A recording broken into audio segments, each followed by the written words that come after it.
¡Uy, qué miedo! ¡Un bicho! Mátalo, te puede enfermar. No, pobrecito. Huye, bicho de ese animal. ¿Cuál animal? ¿Por qué dices eso? Porque aunque no lo creas, todos somos bichos. Ciencia, Divulgación, Naturaleza. Investigación. salud. noticias. Zoonosis. De humanos y otros bichos, divulgando el conocimiento sobre el hombre y la naturaleza.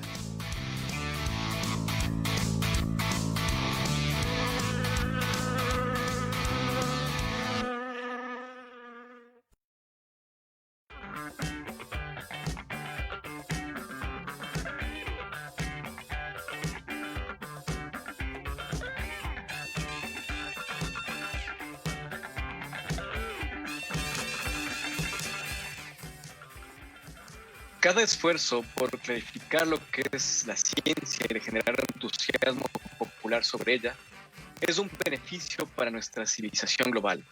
Del mismo modo, demostrar la superficialidad de la superstición, la pseudociencia, el pensamiento New Age y el fundamentalismo religioso es un servicio a la civilización. Con estas sabias palabras de Carl Sagan, iniciamos el programa de Humanos y otros bichos. Bienvenidos a esta nueva entrega de este espacio de divulgación científica producido por el Instituto de Investigación en Zoonosis de la Universidad Central del Ecuador. En esta mañana estamos junto con mi compañera Elizabeth Minda, con quien compartiremos esta hora de divulgación.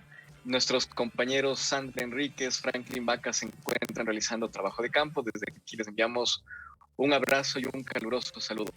Tendremos también el segmento de nuestra compañera Jimena Pérez, quien lamentablemente no está con nosotros en vivo, pero compartirá el maravilloso segmento que nos tiene preparado. Bienvenida, Elizabeth. Hola a todos y todas, bienvenidos. Hola Alfonso, ¿cómo estás? Buenos días en este programa el día de hoy, nuestro programa 191. Les damos la bienvenida a todos a este hermoso programa que es de humanos y otros bichos. A los hombres les gusta maravillarse y eso es la semilla de nuestra ciencia. Me gustó esa frase con la que quise iniciar el programa el día de hoy. Nada, pues les damos la bienvenida, les mandamos saludos también a nuestros compañeros que están de misión de campo, a Jime también que está con sus actividades ahí en su doctorado, que no nos pudieron acompañar el día de hoy, pero que sabemos que nos mandan sus fuerzas desde donde ellos están. Les recordamos también a todos y todas que pueden interactuar con nosotros en nuestras redes sociales, Facebook, Instagram, Twitter, mediante el hashtag bichoscis, C y Z al final. Pueden ver todos los datos que ponemos todas las semanas. Pueden además ver en nuestro canal de YouTube los programas anteriores, nuestro canal de YouTube de Humanos y otros bichos. Y también pues nuestros miércoles de podcast. Interesante, yo siempre aprendo con mis compañeros cada que hacen el miércoles de podcast, aprendemos un montón, así que ustedes también lo pueden ver en nuestro canal de Spotify y de iVoox, así que estén súper pendientes también a todas las cosas que colocamos en nuestras redes sociales. Muchas gracias a todos los internautas que semana tras semana escuchan, ven nuestro programa, interactúan con nosotros. Saludos especiales a Miguel Ibáñez, a Verónica Espinosa y a los internautas que están frecuentemente mirándonos, a quienes nos dan sus likes en los datos curiosos que Elizabeth está publicando todas las semanas, a quienes escuchan los podcasts los miércoles, como decía Elizabeth también. Muchas gracias a todos. Sabemos que están detrás de la pantalla y que están atentos a todo lo que estamos produciendo. Bueno, yo les quería contar que el día de hoy también vamos a tener varios segmentos, como bien Alfonso ya lo había mencionado. Jime también nos manda su segmento La Ciencia ha hablado, así que vamos a colocar el video que Jime nos preparó para el día de hoy. Y pues yo hoy les voy a hablar de una noticia súper interesante que salió en National Geographic, en mi segmento El Bicho Curioso, y vamos a hablar de la primera hembra alfa en los macacos. ¿Ustedes podrían creer que pueden haber hembras alfa? Pues hoy vamos a conocer un poco de eso. En el segmento Sateliciencia, yo les hablaré sobre las raíces animales de la creatividad, Otros animales, aparte de los seres humanos, tienen creatividad, pueden tener pensamientos propios y crear ideas originales. Vamos a conversar de eso. El día de hoy, el 20 de agosto, recordamos o conmemoramos el Día Internacional del Mosquito. ¿Por qué fue un 20 de agosto cuando el médico Ronald Ross descubrió que los mosquitos hembra eran los responsables de la transmisión del protozoario causante de la malaria? Hasta ese entonces se pensaba que la transmisión se producía incluso por contacto, por la transmisión a través de saliva, de esputos, etcétera. Pero el 20 de agosto, el doctor Ross encontró finalmente que un protozoario era la causa de la enfermedad y que era transmitido por los mosquitos del género Anopheles. Por eso conmemoramos hoy el Día Internacional del Mosquito. Es una especie no tan grata para los seres humanos, pero es importante recordar este hallazgo científico que nos permitió entender una enfermedad que hasta ese entonces mataba a millones de personas. Lamentablemente lo sigue siendo hasta la actualidad, pero las estrategias de control han avanzado desde que hemos tenido conocimiento del ciclo completo de la enfermedad. Hoy también se celebra otro día, se conmemora otro día, ¿verdad, Elizabeth? Bueno, el día de ayer se que conmemoró el Día del Orangután. De ayer. Eso me parece súper interesante, ¿no? Cada 19 de agosto se celebra el Día Mundial del Orangután con el objetivo de generar conciencia a nivel internacional sobre el cuidado y la protección a estos animales que son tan bonitos, ¿no? A mí me gustan muchísimo los orangutanes. El orangután es una de las tantas especies de simios que pertenecen a la familia homínida. Pues en esta clasificación están los chimpancés, los gorilas y por supuesto pues los seres humanos. Los humanos y los orangutanes comparten casi el 97% de ADN, lo que lo convierten en un pariente muy cercano a nosotros. A pesar de eso, estos primates no son tan sociables como somos los humanos y pasan la mayor parte del tiempo solos. Hay 3 especies de orangutanes, el de Borneo en Malasia, el de Sumatra en Indonesia y la Tapanuli en Indonesia también. Estos 3 están en peligro de extinción según la lista roja de especies amenazadas de la Unión Internacional por la Conservación de la Naturaleza. Los científicos han establecido que hace unos 12.000 años los orangutanes eran millones. Lamentablemente, hoy, en la actualidad, se estima que apenas existen unos 60.000 individuos de estos. Según la organización Greenpeace, cada día hay 25 orangutanes menos. Su hábitat está siendo destruido por el cultivo de varias plantas, entre esas la palma, y esto lo convierte pues en una especie en grave peligro de extinción. Así que ayer conmemoramos este día para generar esa conciencia, ¿no? De que existen estos animalitos que son muy importantes, son muy bonitos y que debemos cuidarlos, es nuestra responsabilidad.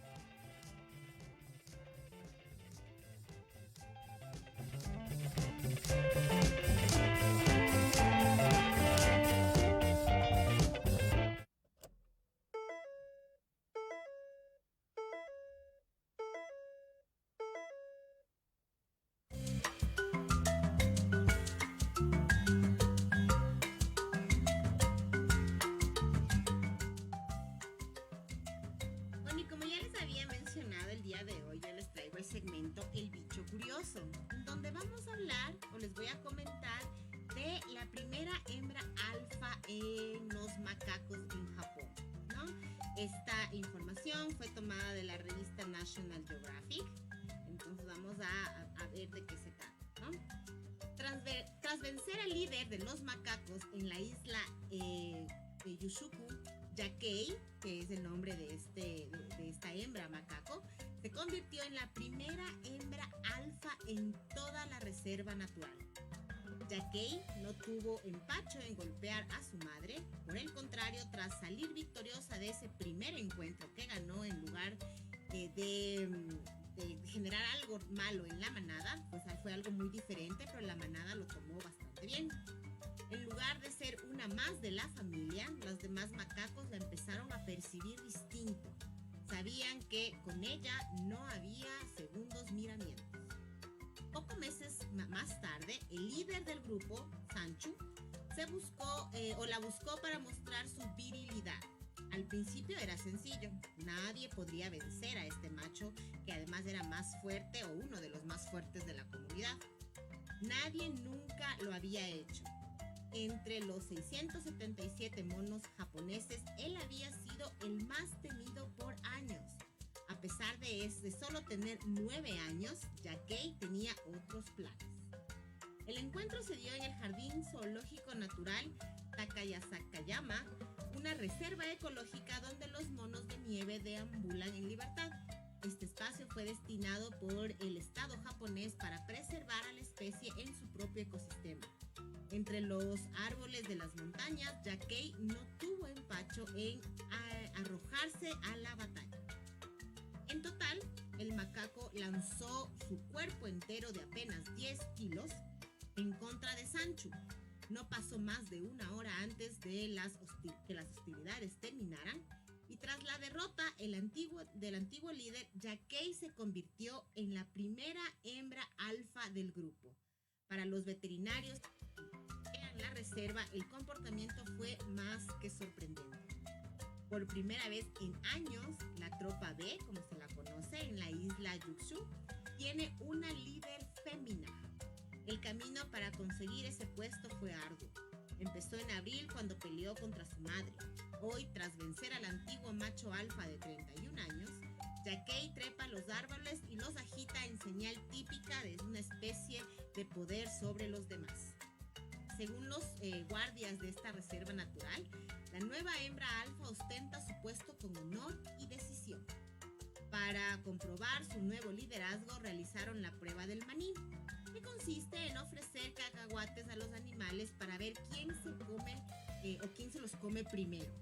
Por primera vez, Sanchu retrocedió para ceder el lugar honorario a Yakei, confirmando así que ella es la líder de esta manada. Desde entonces, Yakei ha estado trepando árboles y sacudiéndolos, lo cual es una expresión de poder y un comportamiento muy raro entre las hembras, señaló uno de los guías de esta reserva natural. Además, según las observaciones de los guardabosques, camina con la cola erguida, una actitud dominante poco común entre los ejemplares femeninos.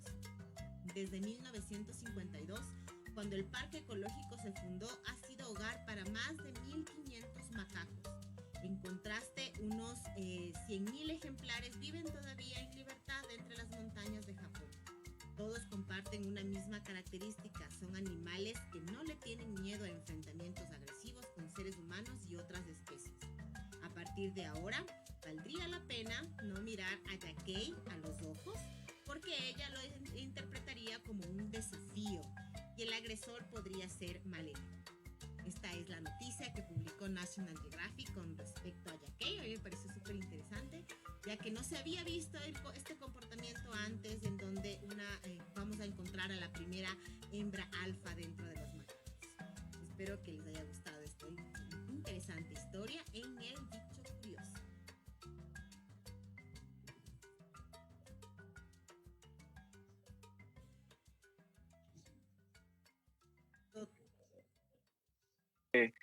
Un ejemplo de lo que está pasando también en los Homo sapiens. Totalmente. Es algo así como mujeres al poder. Estoy muy orgullosa de Yakei. Me gustó esta historia.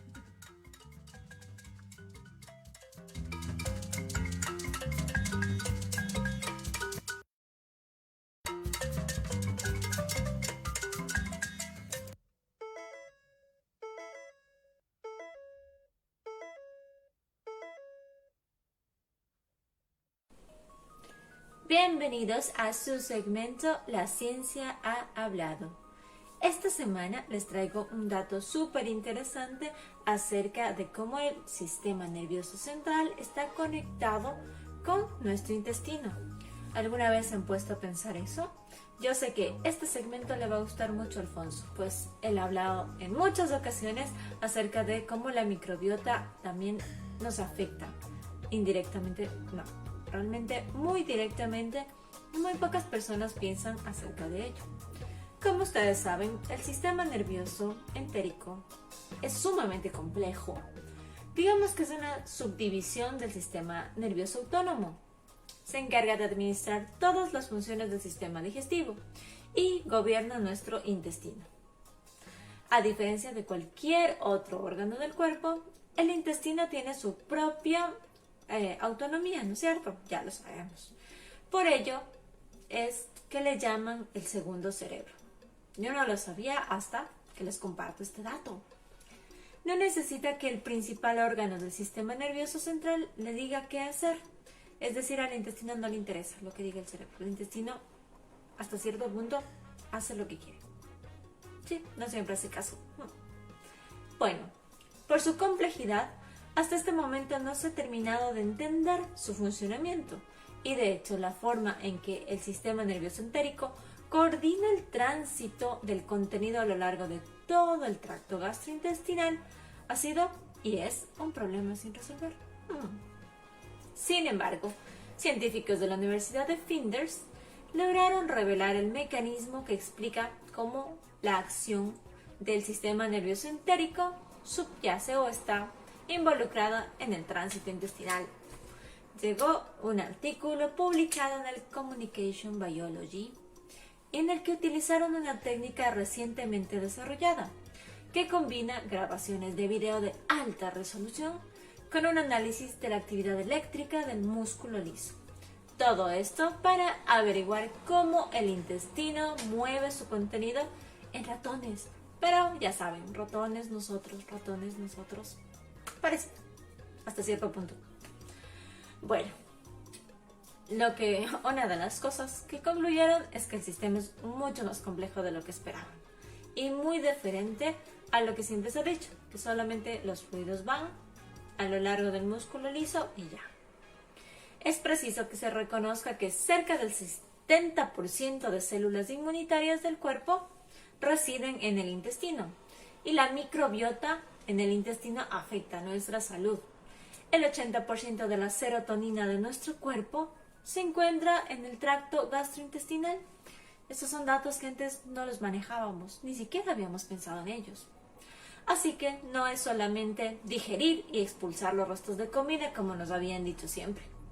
El intestino es una entramada y complicada red de distintos tipos de neuronas que trabajan juntas para alimentarnos, brindarnos energía, defendernos y también ponernos de buen humor. Para que vean. Por estas razones debemos empezar a considerar al intestino como nuestro, tal vez primer cerebro y no el segundo. Bueno, eso dicen los investigadores en este artículo. Quizá debemos pensar un poquito más acerca de ello. Pero sí, esta red neuronal ha evolucionado en los animales mucho antes que el encéfalo. ¡Wow! Evidentemente las implicaciones de una afirmación como esta van más allá del pequeño cuerpecito de los ratones. Además, se necesitan muchos otros estudios para conocer cómo el sistema nervioso entérico en realidad afecta el funcionamiento del tracto intestinal en otras especies como nosotros. La sincronización que hay en las neuronas pues es común en el sistema nervioso de muchos animales vertebrados. Eso ya lo sabemos, por eso los ratones y otros mamíferos son modelos de investigación, ¿verdad? ¿Y qué pasará con nosotros? Como les digo, probablemente Alfonso tenga algunas observaciones acerca de este nuevo descubrimiento y artículo, pues él siempre nos habla de cómo efectivamente el microbioma intestinal nos afecta. Ya nos había mencionado que puede afectar también con enfermedades como la diabetes, la obesidad. Bueno, últimamente se comprobó que los niños con autismo tienen diferente microbiota que un niño sin autismo. Probablemente esto pueda ayudar a hacer un diagnóstico temprano no invasivo, pero realmente esta es una red mucho más compleja de lo que creíamos. Así que a ponerle más atención al cuerpo. ¿Qué es lo que te pide? Normalmente también los estudios dicen que funciona este sistema entérico, se conecta con el sistema nervioso y si algo le está faltando al organismo, pues te van a dar ganas de comer. Así que ya lo saben. Espero que les haya gustado esto y la ciencia ha hablado. El sistema nervioso entérico realmente es muy importante para mantener el bienestar del momento de los ratones, pero yo creería que de nosotros también. Así que a cuidar lo que comen. Hasta una próxima entrega de La Ciencia ha Hablado.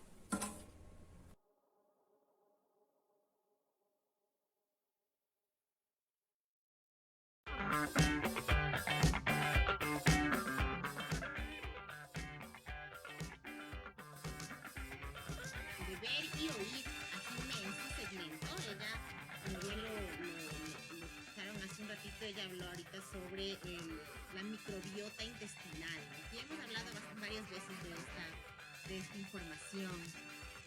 Jimena dice que te iba a gustar este segmento aquí, Alfonso, ya que tú eres el niño microbioma aquí en nuestro grupo.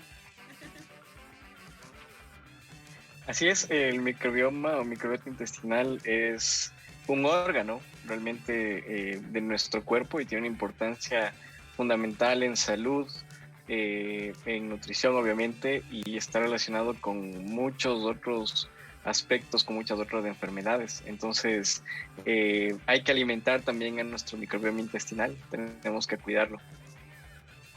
Esas son un poco las recomendaciones que la Jime también nos da en su segmento. Y bueno, vamos a pasar al segmento del un momentito nada más.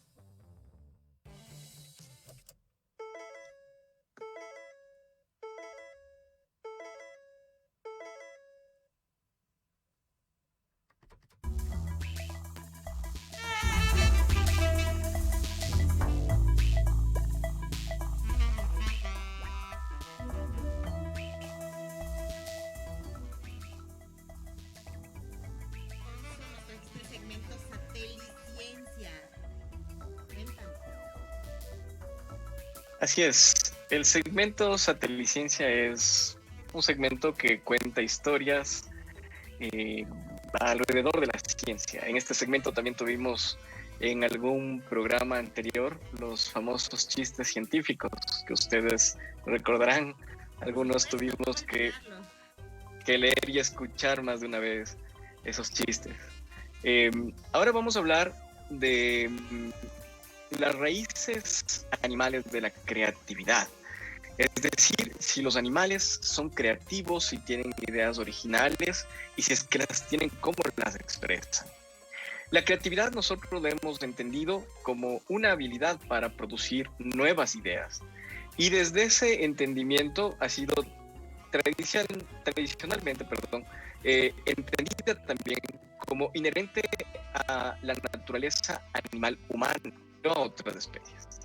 Sin embargo, hay muchos animales no humanos que no están de acuerdo con esta aseveración. Por ejemplo, serpientes, tortugas, focas, vacas, jirafas, canguros, elefantes, lemures, gorilas, osos, varias especies de aves y de varias especies de otros animales han sorprendido con sus muestras de creatividad, principalmente a través de la pintura.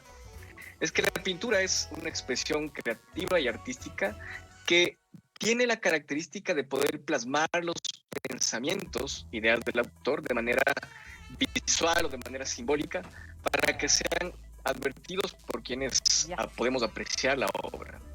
Así, algunos animales nos han sorprendido y han podido expresar a través de la pintura sus propias ideas. Famosos son los gorilas Coco y Michael y el chimpancé Moya, que son no solo capaces de pintar, sino de expresar el sentido de sus pinturas.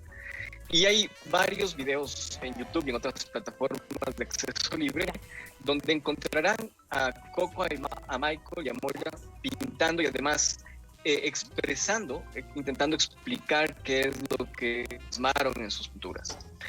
A pesar de la intencionalidad clara por expresar una idea por varios animales, algunos filósofos se niegan a reconocer que las obras que son producidas por animales como únicamente humanos. Las personas, los seres humanos, somos creativos por la necesidad que tiene el cerebro de mantenerse activo, por resolver problemas o por comunicar ideas y valores. Ahora estamos viendo el video de Coco, de uno de los gorilas que mencionaba anteriormente, pintando Como decía, hay muchos videos donde encontrarán no solamente a Coco pintando, sino haciendo otras actividades muy interesantes. Decíamos que los seres humanos somos creativos por la necesidad de expresarnos, de resolver problemas, de comunicar ideas.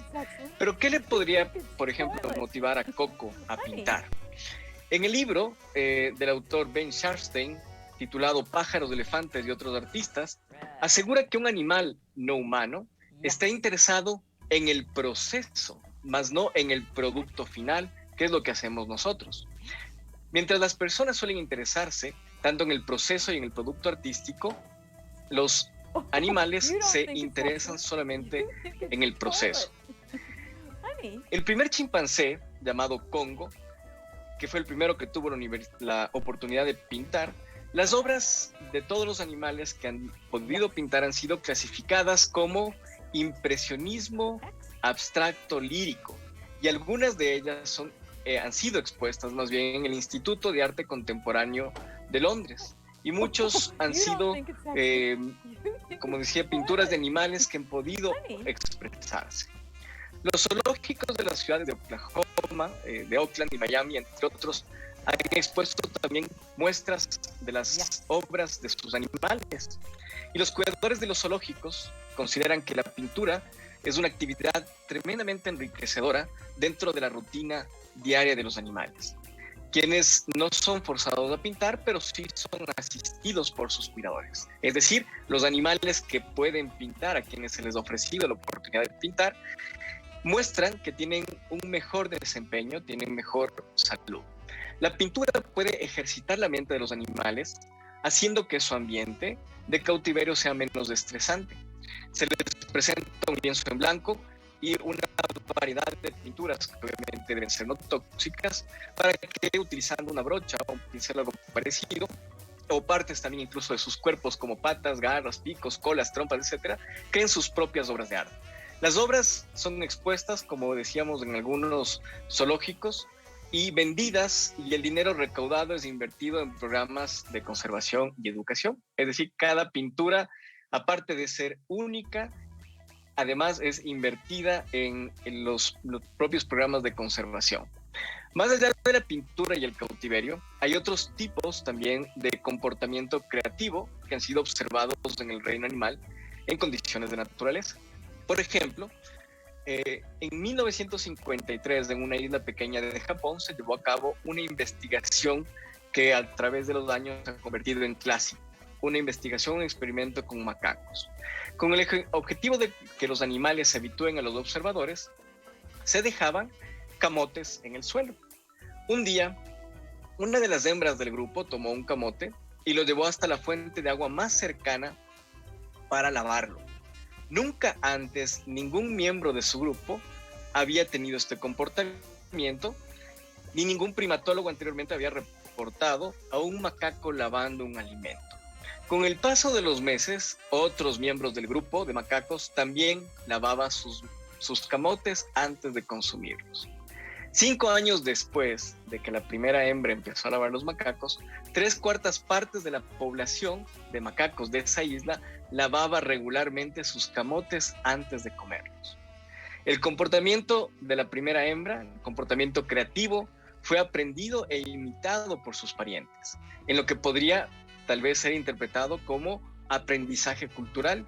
En este caso fue un individuo, una hembra, el individuo creativo, por lo que una consideración que no es para nada desdeñable es que la frecuencia de individuos de cada una de las poblaciones animales que tengan la capacidad innata o adquirida de ser creativos. Es decir, también se puede enseñar, como vimos en el ejemplo, la creatividad. ¿La obra de un animal puede ser considerada arte? Esta es una pregunta que en estricto sentido de justicia deberían responder los animales no humanos, porque nosotros no somos quienes para valorar si es que es arte o no lo que están haciendo los animales no humanos. Hay quienes afirman que lo que crea o produce un animal no humano no puede ser considerado arte, ya que el autor no tiene conciencia de su propia experiencia. Pero me pregunto, y les pregunto a ustedes, si es posible que el animal experimente la experiencia, ¿quién podría afirmar la ausencia de conciencia al realizar esa actividad? Una pregunta que puede ser un poco filosófica, pero tal vez los animales, como decíamos, no se preocupan del resultado, se preocupan de la experiencia, pero podrían estar conscientes de esa experiencia. Espero que esta información les haya interesado, les haya parecido novedosa. Les invito también a ver los videos que están en las plataformas de acceso libre de Coco, Michael y Moya pintando y haciendo otras actividades que son realmente interesantes. Esto fue Satericiencia. Hasta una próxima.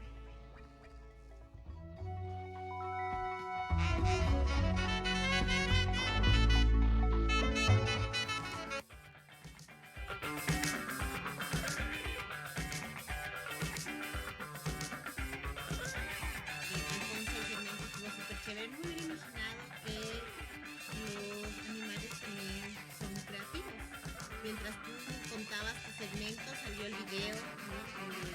Me imagino que y varias pinturas, algunas pinturas ahí de animales, ¿no? Que han pintado, me parece muy fascinante. Sí, y lo más interesante es que con los animales que ya tienen experiencia, como los tres que mencionaba, Coco, Michael y Moya, ellos pueden además explicar cuál es el motivo de lo que están pintando. Claro, han desarrollado muchas otras herramientas de comunicación que les permiten hacer esto, ¿no? Por eso les decía que son sorprendentes algunos de los videos que encontramos en YouTube y en otras páginas. No, de verdad, chévere. Vi también, estaba poniendo la foto ahí de un oso panda que también ha hecho algunas cosas. Veo el de un orangután también por ahí. Muchas especies de aves también, que también pintan. Lo que me parece muy interesante también es que, por ejemplo, estas pinturas puedan ser vendidas y el dinero que se recaude es para la conservación de estos animales mismos. Creo que esa es una manera muy interesante, bonita de poder hacer también conservación, de enseñar a las personas de que hay que conservar la naturaleza. Por supuesto, ¿qué más natural que una pintura hecha por un animal? Y para los que no tenemos muchas habilidades en la pintura, cada vez que intentemos hacer algo podríamos decir que es impresionismo abstracto lírico, que es como se les cataloga a las pinturas hechas por animales. Sí, de ahora en adelante voy a decir eso, yo que no soy para nada hábil en las pinturas. En todo caso, recordemos que la creatividad parece ser que es una característica animal, ¿no? Y nosotros, con todo lo que nos rodea ahora, con el ambiente tecnológico, se ha limitado y ha disminuido la capacidad creativa que tenemos en la mayoría de la población. Recordemos que eso está codificado en nuestro genoma y que estos animales, muy interesantemente, nos recuerdan dónde están las raíces animales de la creatividad. Sí, qué interesante los segmentos del día de hoy. Y bueno, como hoy además estamos tan solitos porque nuestros compañeros están en otras actividades, entonces... No estamos solitos, estamos los dos. O sea, me refiero siempre, a que están nuestros compañeros. Siempre en el programa hemos dicho que somos pocos pero valientes. Cierto. Así que, aunque estemos uno, pero somos lo suficientes. Ha sido un programa corto el día de hoy, pero interesante. Y esa es la idea siempre, de que todos nuestros radioescuchas aprendan un poquito con todos los datos interesantes del maravilloso mundo de la ciencia que les traemos semana a semana. Así que, bueno, los que nos acompañaron en el programa del día de hoy, muchísimas gracias. Ya saben, siempre dar like a nuestras noticias, seguirnos en nuestras redes sociales. Y pues si es que no pudieran estar presentes en el en vivo del programa del día de hoy, pues pueden entrar más tardecito en YouTube y ya va a estar colgado ahí el programa. Muchas gracias, Elizabeth, a ti por el manejo de los controles, a Jimena, quien estuvo desde la distancia. Le agradecemos un montón porque ella, a pesar de que ahora está concentrada en sus estudios de doctorado y está lejos, sigue conectada al programa y sigue contribuyendo con los interesantes segmentos. Muchas gracias, Jimena, también.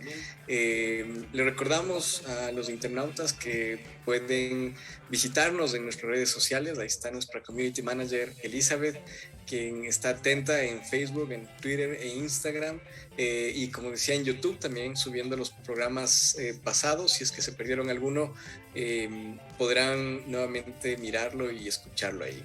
Este es un esfuerzo que nace de la espontaneidad, también de la creatividad, por llevarles conocimiento científico a manera de divulgación hacia ustedes. Esperamos que hayan disfrutado de este programa. Les esperamos la próxima semana. Estaremos un mayor número de integrantes del equipo, espero. Pero como decía, aunque estemos uno o dos, siempre hacemos este programa con mucho cariño para ustedes. Nos volvemos a encontrar la próxima semana en un nuevo espacio de divulgación científica. Gracias, Elizabeth, nuevamente, y a todos los que han estado conectados en vivo y los que nos escucharán luego a través de las plataformas. Y me despido con la frase de nuestro programa. A ver si, como estamos dos, podemos decirlo a la vez, Eli. ¿Sí? Ojalá no salga en esta Ok, entonces, si lo decimos a la 1, a las 2 y a las 3, que la ciencia triunfe. Hasta la próxima.